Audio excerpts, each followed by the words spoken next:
Shalom à tous les téléspectateurs de Shalom TV. Nous envoyons nos salutations dans le beau et précieux nom de Jésus-Christ. Je suis le pasteur missionnaire Mathias Begou. Bienvenue à l'émission Enseigne-moi la parole. Nous sommes sur une série d'enseignements intitulée Les trois piliers de résistance du chrétien. Nous sommes à notre troisième émission. J'avais eu à expliquer ce que c'est que les trois piliers tirés dans 1 Corinthiens chapitre 13, verset 13. Maintenant, donc, ces trois choses demeurent: la foi, l'espérance et l'amour. Mais la plus grande des trois, c'est l'amour. J'avais eu à expliquer le thème et dans la deuxième vidéo, nous avons commencé par étudier les piliers, notamment le premier pilier qui est la foi. J'avais commencé par expliquer ce que c'est que la foi. J'avais dit que selon Hébreux chapitre 11, le verset 1, la foi a deux compréhensions. La première compréhension, c'est l'assurance des choses qu'on espère. C'est une foi intellectuelle. C'est la croyance en pensée. C'est une adhésion à c'est l'adhésion de la pensée à un idéal, à un fait historique. Et cette croyance, cette dimension de foi n'affecte pas l'esprit, l'âme et le corps. Mais la deuxième compréhension de la foi, qui est la démonstration des choses qu'on ne voit pas, eh bien, c'est cette partie de la foi même qui traduit véritablement ce que c'est que la foi. Parce que ça affecte ton esprit, ça affecte ton âme et ça affecte ton corps, n'est-ce pas? Donc, cela t'amène à démontrer, à poser un acte, à poser une action. Cela ne te laisse pas statique sur place, non. Cela te pousse à t'engager résolument vers un accomplissement. C'est ça la foi. Et dans cette émission-ci, nous allons parler de l'origine de la foi. D'où vient la foi? Selon Hébreux chapitre 12, le verset 2 à 3, Hébreux chapitre 12, le verset 2 à 3, la Bible dit là-bas: faisons-le en gardant les regards sur Jésus, qui fait naître la foi et l'amène à la perfection. En échange de la joie qui lui était réservée, il a souffert la croix en méprisant la honte qui s'y attachait, et il s'est assis à la droite du trône de Dieu. Il y a une autre version qui va dire: faisons-le en gardant les regards sur Jésus, ou bien fixons Jésus qui est l'auteur et le consommateur de la foi. Mais cette version-là, ma version ici est beaucoup plus explicite quand elle dit: Jésus fait naître la foi et la rend parfaite. Alors, donc nous voyons aussi que la foi commence du moment où quelqu'un prend la décision de confier sa vie à Christ. Du moment où tu prends la décision, ou bien même un peu avant que tu ne prennes la décision, c'est la foi qui te pousse à accepter ce qu'on te raconte de Christ et à vouloir t'engager dans cette nouvelle vie dédiée à Christ. Donc la foi commence avec Christ, la foi continue avec Christ et la foi termine avec Christ. Donc la foi, n'est-ce pas, vit dans la contemplation continuelle et permanente de Christ. Mais dans un autre passage aussi, nous allons découvrir que la foi vient de ce qu'on entend. Romains chapitre 10, le verset 17. La foi vient de ce qu'on entend, et ce qu'on entend vient de la parole de Christ. Alors, l'écoute ou l'étude de la parole aussi fait naître la foi. J'allais plutôt dire, c'est la foi existant déjà, j'allais plutôt dire que l'écoute et l'étude continue de la parole de Dieu fait plutôt grandir la foi. Parce que nous savons que Dieu est un Dieu de plusieurs dimensions. Il est pluridimensionnel, notre Dieu. Il est pluridimensionnel. Il faut le découvrir. Et pendant que tu découvres, plus tu découvres Dieu, plus tu te rends compte que ta foi grandit. Plus tu découvres Dieu, plus ta foi grandit. Parce que quand la foi naît, il faut qu'elle grandisse. Et cette croissance de la foi viendra par l'écoute et l'étude de la parole de Dieu. Et qu'est-ce que l'écoute et l'étude de la parole de Dieu va produire en toi? Deux choses. Elle te permettra, n'est-ce pas, de découvrir qui est Dieu. Donc plus tu étudies la parole de Dieu, plus tu découvres les autres dimensions cachées de Dieu. Ça développe une certaine intimité entre Dieu et toi et te permettra de découvrir plus Dieu. Mais quand tu découvres, plus tu découvres Dieu, plus ta foi, tu sens vraiment la foi grandir en toi. La deuxième chose que l'étude continue de la parole va produire en toi, c'est qu'elle te permettra de découvrir ce que tu es. Comme un serviteur de Dieu pouvait le dire. La Bible, c'est notre album. La Bible, c'est notre album. C'est comme tu prends ton album et tu te découvres dans cet album-là. Pendant que tu lis la Bible et tu découvres les promesses de Dieu inhérentes à toi, tu te rends compte que ta foi grandit. C'est-à-dire, elle te fait découvrir, connaître qui tu es en réalité et ça change ton comportement, ton attitude au fait. Lorsque le fils du président ne sait pas qu'il est fils du président, son comportement serait tout autre. Mais le jour où il va découvrir en réalité de qui il est le fils, eh bien, ça va affecter son esprit, ça va affecter son âme, ça va affecter son corps. Son attitude va changer catégoriquement parce qu'il a découvert finalement qui il est. Notamment, la Bible dit dans Galates chapitre 4, à partir du verset 1, que aussi longtemps que l'héritier demeure enfant, il ne diffère en rien de l'esclave. Nous avons dit dans l'autre vidéo que chaque enfant de Dieu est héritier de Dieu et co-héritier avec Christ. Mais si cet héritier-là est enfant, il n'est pas mature pour gérer les choses par lui-même, eh bien, la loi va l'obliger à soumettre la gestion des biens qu'il hérite à un administrateur ou à un tuteur. Et quand il a besoin de quelque chose, il ne peut pas se lever et aller et prendre ce dont il a besoin. Il doit nécessairement passer par l'administrateur des biens ou bien son tuteur, demander la permission à son tuteur avant d'avoir accès à son héritage. Aussi longtemps qu'il est enfant, il ne diffère en rien d'un esclave. Il devient esclave de ses propres biens. Il ne peut pas avoir accès à ses propres biens. Vous voyez? Donc, mais qu'est-ce qui va lui permettre à cet enfant-là de grandir et d'atteindre la maturité ou bien la majorité pour pouvoir gérer ces choses par lui-même? C'est l'étude de la parole de Dieu. Donc, quand il étudie la parole, quand il écoute la parole de Dieu, la parole lui permettra de se découvrir. Non, tu es un enfant de Dieu.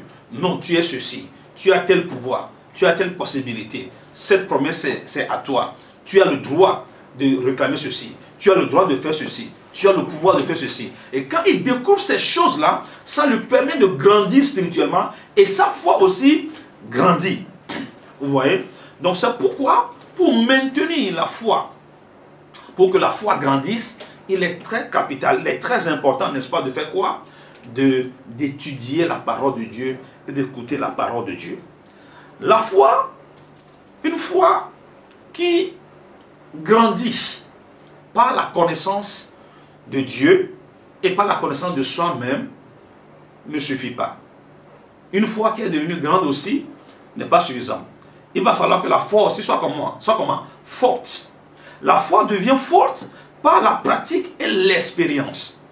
Comment est-ce que la foi devient forte? La foi devient forte, la foi devient solide par la pratique de la parole. Donc, rappelez-vous, nous avons dit que la foi naît. Pendant que tu donnes ta vie à Christ, la foi naît. Pendant que tu étudies, tu écoutes la parole de Dieu, la foi grandit. Mais tu as besoin que ta foi soit forte.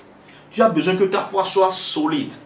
Alors, pour que ta foi soit solide, pour que ta foi soit forte, l'écoute de la parole de Dieu, l'étude de la parole de Dieu, ça ne suffit pas.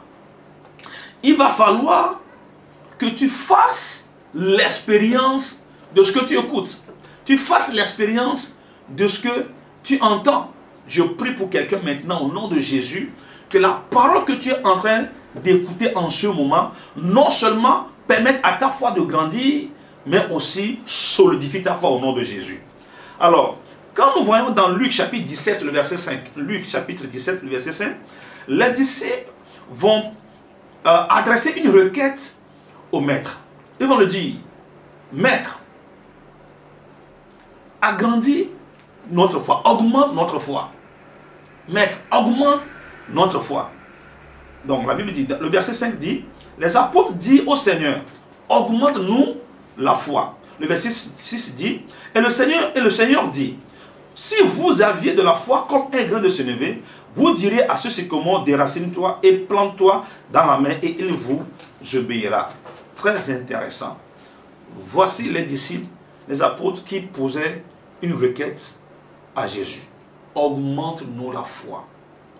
Et Jésus, au lieu de faire quelque chose rapidement pour leur augmenter la foi, au lieu de procéder à quelque chose de manière magique pour leur augmenter la foi, il ne le fait pas ainsi. Voici la réponse qu'il leur donne. Si vous avez même une petite foi, petit comme ça, comme vous venez de se lever, vous allez dire à cette montagne d'être ôtée. Vous allez dire à ce sycomore, déracine-toi, et il va se déraciner et il va se planter dans la main. Qu'est-ce que le maître est en train de leur enseigner? La réponse de Christ n'est pas en train de résoudre directement le problème, bien la requête des disciples. Eux voulaient quelque chose de magique pour que leur foi augmente. Non. Jésus dit, pour que ta foi augmente, pour que ta foi soit forte, pour que ta foi soit solide, il faut que tu l'expérimentes. Il faut que tu pratiques cette foi. Il faut que tu expérimentes cette foi. Donc, une foi grande n'est pas nécessairement une foi forte. Une foi grande par la connaissance de la parole de Dieu, la connaissance de Dieu de soi-même, n'est pas nécessairement une foi solide. Une foi peut être grande et être faible. Parce que la foi, quoique grande, qui n'est pas passée par la pratique, l'expérience, qui n'a pas été éprouvée par l'expérience d'une situation, mais au travers d'une situation, ne peut jamais être solide. C'est lorsque cette personne-là, qui se dit avoir la foi, une situation va lui arriver, et qu'il va exploiter cette foi maintenant, pour passer au travers de cette situation, survivre, résister, arriver à vaincre la situation et continuer à survivre, à garder la foi en ce moment, vous allez voir que l'expérience faite par une telle personne va rendre sa foi forte et solide. De sorte que lorsque demain, une autre tempête, une autre situation un peu similaire ou bien un peu plus que ce qu'il a eu à vivre arrive encore dans sa vie, parce qu'il a déjà acquis une certaine expérience, il ne va plus s'affoler. Il sera tenace, il sera solide. Pourquoi? Parce que l'expérience a fait que sa foi est devenue solide. C'est pourquoi le Christ n'a pas donné une baguette magique, une solution magique pour augmenter la foi. Non. Il leur a expliqué que pour que votre foi s'augmente et soit solide, il va falloir que vous l'utilisez. Le peu que tu as, tu dois l'utiliser. Alors toi qui es en train de me suivre en ce moment, tu ne peux pas dire que tu n'as pas la foi. Bien, tu n'as même pas besoin de dire que tu as une petite foi. La petite foi que tu as, là, doit grandir. Et je viens de te le dire, que cette foi grandira par l'écoute de la parole. Et cette écoute te permettra de découvrir qui est Dieu et qu'est-ce qu'il est capable de faire. Plus tu découvres qui est Dieu, plus ta foi grandit. Plus tu découvres qui est Dieu, plus ta foi grandit. Dieu est pluridimensionnel. Découvre-le. Quand tu étudies la parole, tu découvres la souveraineté de Dieu, l'omnipotence de Dieu, l'omniscience de Dieu, la toute-puissance de Dieu. Et ça fait grandir ta foi. Quand tu étudies les promesses de Dieu, eh bien, tu découvres que la Bible dit que tu es héritier de Dieu. Tu es ceci. Tu as le pouvoir. On t'a donné le pouvoir de marcher sur les serpents et les scorpions, tout ça. Quand tu as la révélation de ces choses-là, ça fait bouillonner quelque chose à l'intérieur de toi. Ça fait grandir ta foi. Mais tu peux avoir cette foi grande, mais faire face à une tempête et prendre la fuite. Mais lorsque cette petite foi que tu as, tu vas commencer par la pratiquer, l'expérimenter à travers une situation qui t'arrive et que tu vas arriver à survivre pendant cette situation et à s'en sortir. C'est en ce moment que ta foi deviendra solide. Comme tu es en train de recevoir cette parole maintenant, je sais que cela fait bouger quelque chose en toi. Cela fait bouillonner quelque chose à l'intérieur de toi. Cela met en branle ton esprit, ton âme et ton corps. Alors je prie maintenant au nom tout puissant de Jésus, que la puissance du Saint-Esprit accompagne cette parole et relâche l'onction dans ta vie. Que ta foi soit affermie au nom de Jésus. Toi qui es en train de traverser une situation terrible en ce moment, ne t'affole pas, n'aie pas peur. tu as déjà une foi en toi. Résiste à la tempête, résiste au vent violent. Utilise cette foi que tu as au nom tout puissant de Jésus et tu vas arriver à vaincre la situation. Je te vois vaincre cette situation dans ta vie maintenant au nom de Jésus. Et pendant que tu traverses les épreuves, pendant que tu traverses les tentations, pendant que tu arrives à survivre avec les tentations, eh bien tu vas voir que ta foi va commencer par devenir forte, va commencer par devenir solide au nom tout puissant de Jésus. Je prie maintenant au nom de Jésus que la main puissante de Dieu se repose sur toi au nom tout puissant de Jésus et que par cette petite foi que tu as comme le grain de se lever, que tu puisses ôter et déraciner les sycomores de ta vie, que tu puisses ôter les montagnes qui t'empêchent d'évoluer au nom tout puissant de Jésus. Reçois-le maintenant là où tu es, reçois-le maintenant là où tu es, que la puissance du Saint-Esprit te touche, que l'Esprit de Dieu te fortifie, que l'Esprit de Dieu te soutienne dans l'adversité au nom tout puissant de Jésus. Sois béni en ce matin. Au nom de Jésus-Christ de Nazareth, nous avons prié. Sois béni mon frère. Et je te donne rendez-vous à la séance prochaine pour parler de la foi comme un pilier de résistance. Amen.